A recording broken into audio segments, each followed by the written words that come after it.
long have you been teaching? So, 1998, ako nagtulog. So, this year marks my 20th year anniversary. 20th year in teaching. Field of specialization, science ed. Mrs. Mary Ann Asong. I've been teaching physical education for 19 years. Okay, so I am teaching MAPE 10 in public school in Emiliano Triatirona Memorial National High School. I have been teaching for the last 15 years. 10 years, I think 15 years in the basic education, and then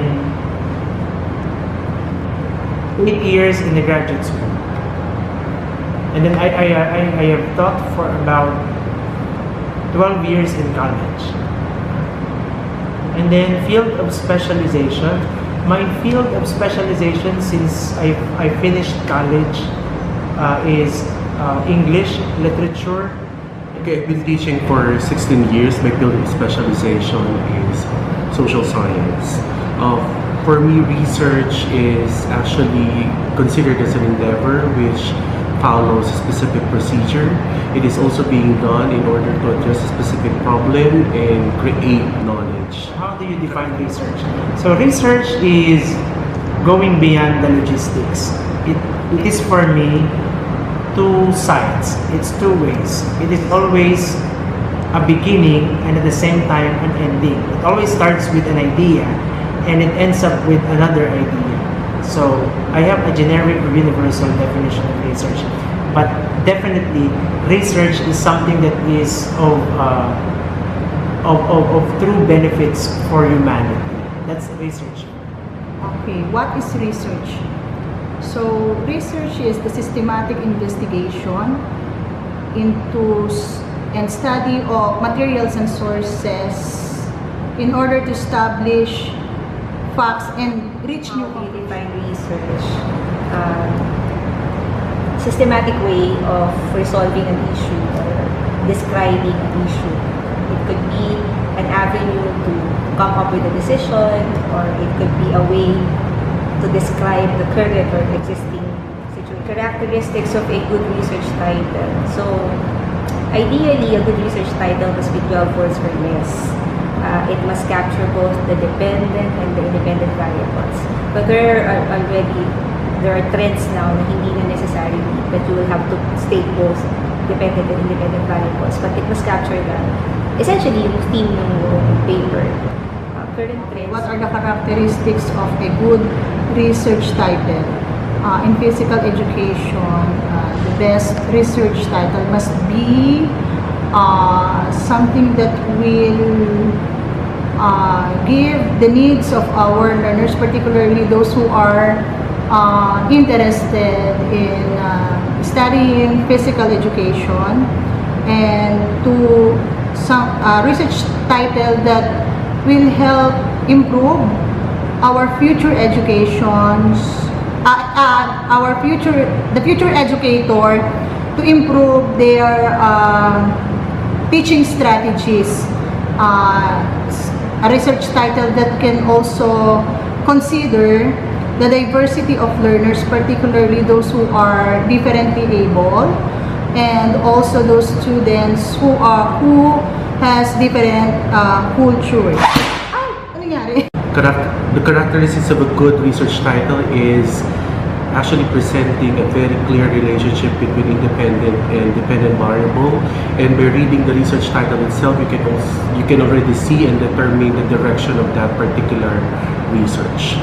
Now, I think the current trends of good research is basically focusing on addressing a specific problem of the community or the whole nation in general. What are the characteristics of a good research title? Well, for me, a good research title basically must have these two characteristics. The first must be a good research title is something that is worthy of researching. And then another one would be a good research title is something that is beyond researchability. It is something that must possess a great deal of importance for the beneficiaries. The number 5. What are the current trends which are good for research? Well, the current trends today which are good for research is the infusion of technology itself, because technology as a priority in today's time or trend plays a big role in the conduct of research and research procedures themselves. So it's technology. Okay. Yung current trends good for research, considering na 21st century na, so siguro magsisimula dun sa mga teaching and learning environments that would highlight the 21st century skills. So yun, yung mga setups na nagpo-focus sa 21st century skills, I could say na ito na yung current trend na good for research. Now, I think the current trends of good research is basically focusing on addressing a specific problem of the community or the whole nation in general. Always have intellectual curiosity to find something, always be intrigued of finding something new with regards to especially this time na marami tayong mga learners na mga millennials. So what are the different innovations that we can apply in order to teach physical education? Message for researchers, kunin yung topic na pinakamalapit sa puso. Message for the researchers, I think it's very important that we should not lose our patience and of course our interest in conducting research, because research is actually a very difficult endeavor, but when you have patience and of course interest in doing this, you will become more successful. What message do I have to give that can I give for researchers? Well, the message that I could give for researchers will be one thing. Research must be done with the heart, because research is something that must be felt deep within. It is not something which is done for or out of compliance, but it is something that must be done with the heart. That will be.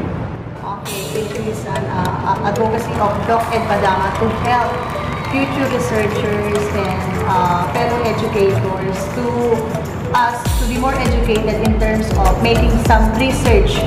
So that's why let us I'm encouraging my students to please subscribe to his channel. Thank you. Click here. Click here.